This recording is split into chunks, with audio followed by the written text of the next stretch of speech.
Bonjour, ici Daniel Breton chez Montréal Autoprix, division hybride et électrique.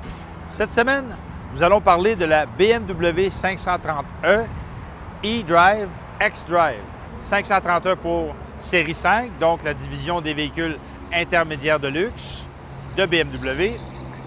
xDrive pour traction intégrale, eDrive pour électrique. C'est une voiture très confortable, très cossue, évidemment qui a un moteur, somme toute, très frugal. On parle de moteur 4 cylindres, 2 litres à double turbo, qui a une puissance de 248 chevaux et 310 livres couple lorsque combiné avec le moteur électrique.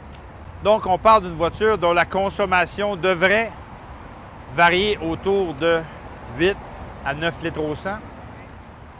L'autonomie de la voiture, on parle d'environ 25 à 30 km. Elle a une batterie de 9,2 kWh.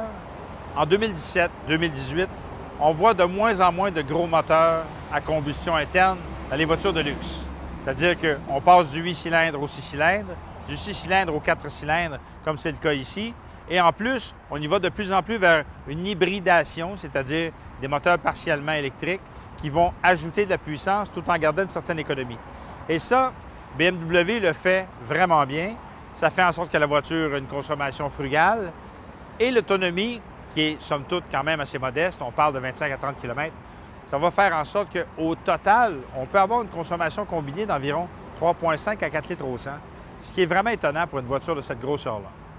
Une BMW 530e, c'est une voiture très luxueuse, très confortable, avec même les sièges massants.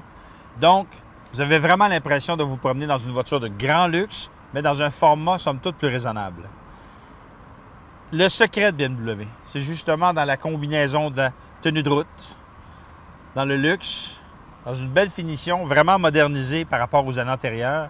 Et maintenant qu'on est rendu avec les modèles branchables, on se retrouve avec un ensemble qui est fort intéressant, d'autant plus que si on regarde la compétition, c'est-à-dire qu'on parle de Lexus ou qu'on parle de Tesla, par exemple, à ce prix-là, il n'y a rien qu'on peut dire qui va se retrouver chez Lexus qui est branchable ou chez Tesla qui se vend à un prix comme ça, surtout en modèle traction intégrale. Donc, c'est une niche très spécifique dans laquelle elle est seule. C'est pour ça que la BMW 530e m'apparaît intéressante.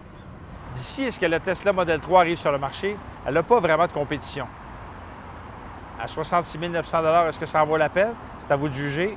Une chose est sûre, c'est que vous allez avoir une voiture de luxe avec laquelle vous allez pouvoir rouler en mode 100% électrique et dans les tempêtes de neige en toute sécurité. C'était Daniel Breton pour Montréal Autoprix, division hybride et électrique.